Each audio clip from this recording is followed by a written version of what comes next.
महाप्रभु श्री जगन्नाथ महिमा समग्र विश्व में प्रचार करने ओडिशार एकमात्र अनुष्ठान आंतर्जातीय चारण गोष्ठी पुरी सर्वदा आगक आगे आसी स्वर्गत पद्मश्री पंडित सदाशिव रथ शर्मा द्वारा गढ़ी उठिଥିବା ଏହି ଅନୁଷ୍ଠାନ आज बटवृक्ष भली समग्र विश्व में विस्तारित होगापाई जाउछि।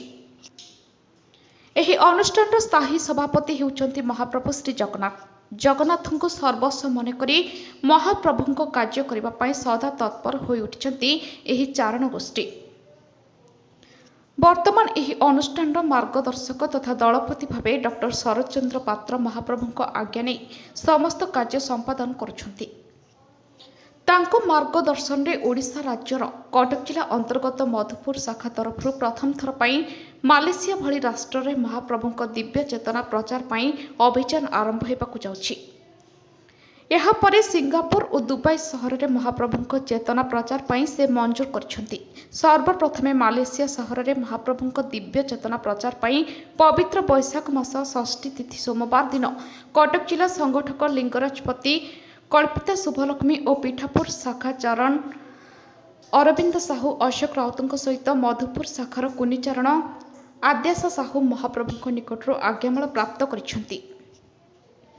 କୁନିଚାରଣ ଆଦ୍ୟାଶା ସାହୁ ଭାରତୀୟ ଓଡ଼ିଶୀ ବେଶରେ ମହାପ୍ରଭୁଙ୍କ ଶ୍ରୀ ବିଗ୍ରହ ଧରି ସିଂହଦ୍ୱାର ଦେଇ ଶ୍ରୀମନ୍ଦିର ଭିତରେ ମହାପ୍ରଭୁଙ୍କ ଆଜ୍ଞା ପ୍ରାପ୍ତ କରିଥିବା ବେଳେ ମା ମହାଲକ୍ଷ୍ମୀଙ୍କ ପାଦରେ ମସ୍ତକ ରଖି ଅନୁନୟ ବିନୟ ବେଳେ ତାଙ୍କ ଶରୀରର ରୋମନ୍ଥନ ହୋଇଥିଲା। ସେତିକି ମା ଲକ୍ଷ୍ମୀ ତାଙ୍କୁ ମହାପ୍ରଭୁଙ୍କ ପ୍ରଚାର ପାଇଁ ପ୍ରେରଣା ଦେଉଥିଲେ। ଚୁନାର ସେବକ ତାଙ୍କ ବେକରେ ନୀଳଚକ୍ର ବାନା ବାନ୍ଧି ଆଶୀର୍ବାଦ ପ୍ରଦାନ କରିଥିବା ବେଳେ ସୁଭଦ୍ରାଙ୍କ ବାଡ଼ର ଶ୍ରୀଯୁକ୍ତ ସୁଦର୍ଶନ ପୂଜା ପଣ୍ଡା ସାମନ୍ତ ଗୁବାକ ତୁଳସୀ ଓ ଚେମିଡ଼ି ବସ୍ତ୍ର ପ୍ରଦାନ କରି ମହାପ୍ରଭୁଙ୍କ ଆଜ୍ଞା ହେଲା ବୋଲି କହିଥିଲେ। ସେ ଏହି ଅନୁଭୂତି କଥା କହିଲା ବେଳେ ତାଙ୍କ ଆଖି ଛଳ ଛଳ ହୋଇଯାଇଥିଲା ଓ କଣ୍ଠ ବାଷ୍ପରୁଦ୍ଧ ହୋଇଥିଲା। ତଦୁପରି ପବିତ୍ର ବୃଷ ସଂକ୍ରାନ୍ତି ମଙ୍ଗଳବାର ବୁଧ ମଧୁପୁର ଚାରଣ ଶାଖା ତରଫରୁ ଭାଗବତ ଘରେ ତାଙ୍କୁ ଭବ୍ୟ ସ୍ୱାଗତ କରାଯାଇ ବିଦେଶରେ ମହାପ୍ରଭୁଙ୍କ ଲୀଳା ପ୍ରଚାର କରିବା ପାଇଁ ପ୍ରେରଣା ଦିଆଯାଇଥିଲା। ଶାଖା ଦଳପତି ଭାସ୍କର ପ୍ରଧାନ ସହିତ ସମସ୍ତ ମଧୁପୁର ଶାଖାର ଚାରଣମାନେ ଉପସ୍ଥିତ ଥିଲେ। ପୁରୀରୁ ରଶ୍ମି ଦାସ ମହାପାତ୍ରଙ୍କ ରିପୋର୍ଟ ଜ୍ୟୋତିପ୍ରଭା ନ୍ୟୁଜ୍।